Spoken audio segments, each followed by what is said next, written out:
Howdy and welcome to Forgotten Xbox 360 Arcade Games, a mini-series where I review forgotten Xbox Live Arcade titles, and in today's episode we will be taking a look at Rocketbowl. Developed by 216 Productions and published by D3 in 2008, this was a very solid and surprisingly fun arcade game, especially for its low price of less than $5, although I sadly don't recall exactly how much it cost. But getting into my review, the first thing I want to discuss is graphics, as I was very impressed with the visuals in this game, and I love the retro-futuristic billboard shown in the levels. And Rocketbowl mostly ran well performance-wise, except for a few frame rate drops here and there.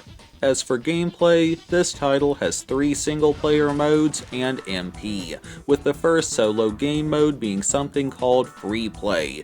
It's called Free Play because it's the only mode in the game that doesn't require you to spend in-game money to play it. Now you start off with a single free play arena named Quick Strike Alley, and you unlock the second arena, or map, by getting a high enough score on Quick Strike Alley. Then you unlocked the second arena, where you again had to reach a high enough score to unlock the third arena, etc, with a total of 10 maps in the game, with each being harder than the previous one.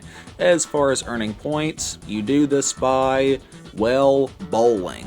What'd you expect? I'm no bowling expert, but you knock over pins with your ball to increase your score, with a bonus if you can knock over all of the pins in one fell swoop. That's how normal bowling works, and Rocketbowl kept these same core features and added on to them. In normal bowling, you only have 2 tries with every set of pins to knock them all down, but Rocketbowl granted you 3 tries, and in a lot of cases, you're gonna need that extra throw, because this ain't no normal bowling. For starters, pretty much none of the lanes are straight and flat like in real bowling. They're all hilly and curved and you see it on screen, but to compensate for this, you can kind of steer your ball after you've thrown it. I'm not 100% sure how to describe it, but first you launch your ball to start things off, and you can have a weaker or a stronger throw depending on what you want. You can then use the left joystick to turn the ball, and you can use rocket boosters for very sharp turns. Now pause here for a second. You start off with a low stat ball that only has 1 boost and it's hard to steer, but you can later buy more balls with better steering and more boosts. Back to gameplay, even with being able to maneuver your bowling ball, you will sometimes miss, largely due to the, let's say, wonkiness of the arenas. But fear not, for you can still capitalize on missed shots, as you can sometimes steer your ball to other sets of pins, depending on the map layout, so you can take out previously missed pins, or knock out some pins in an upcoming set. Or, you can collect 5-star power-ups, which are sprinkled around the maps, and 1 star converts to $1, but I'll get more into money later. Now, when you completely miss a shot, you have about 15 seconds to steer your ball in hopes of hitting something, and in addition to star power-ups, you can also earn extra boosts and time extenders to add a few extra seconds to the default 15. But if you hit a pin on your initial throw, you don't get to go roaming around the map.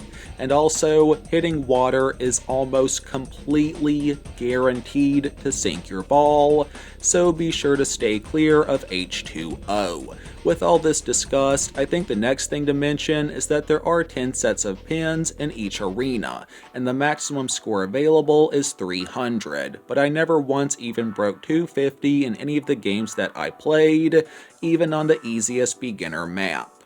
Anyways, if you are able to take out all 10 pins in your first hit, you earn a strike, which awards you with some bonus points, like I mentioned earlier. You get a spare if you knock down all pins in 2 tries, and a sweep if it takes you all 3 attempts. I'm not really sure what these words are supposed to mean, like why it's called a spare or whatever, but it always felt great pulling off a strike. Changing topics to talk about money, I already mentioned the star bonuses, but there are also violet bowling pins tossed in every now and then, and knocking them over gives you $1. I already mentioned that you can buy new balls with your cash, but you can also sell unwanted balls to raise a little extra capital.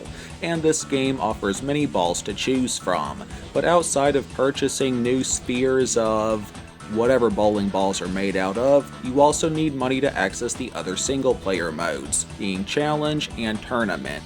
In Challenge mode, you and a single AI competitor put up a few bucks to go head to head, with each person putting up equal amounts of money and the winner takes all.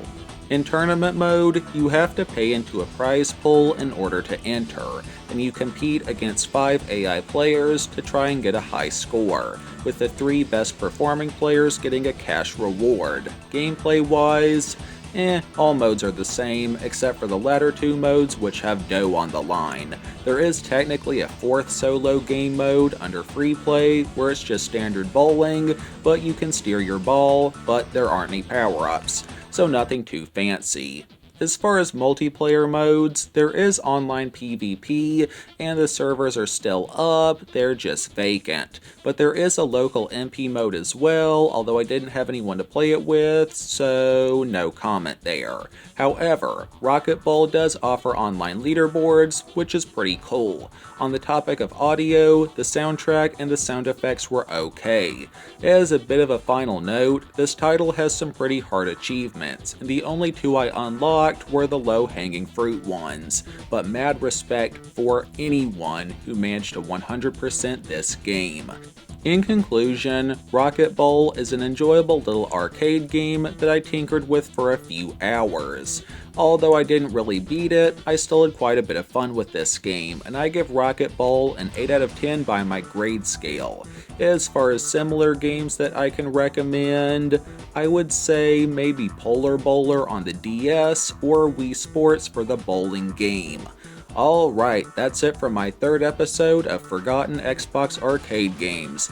Thanks for watching and tolerating my horrible narration. I hope y'all enjoyed my video. Links to the first 2 episodes of this series will be in the end cards if you want to check those out. As far as our Bible verse of the day, I read Micah 7:7 NIV. But as for me, I watch and hope for the Lord. I wait for God my Savior, and God will hear me. And that's my video, folks. For any newcomers here, I mostly play, review, and discuss Xbox 360 games, so feel free to watch some of my other content if that sounds like your thing. As always, none of my vids are ever made by AI, and I don't consent to my voice and likeness being modified, altered, and otherwise messed with by AI in any way. Jesus is king, and he loves you all. Never forget that. Have a good one. Peace. As I was very impressed with the visuals in this game, and I love the retro-futuristic billboards shown in the levels. And Rocketbowl,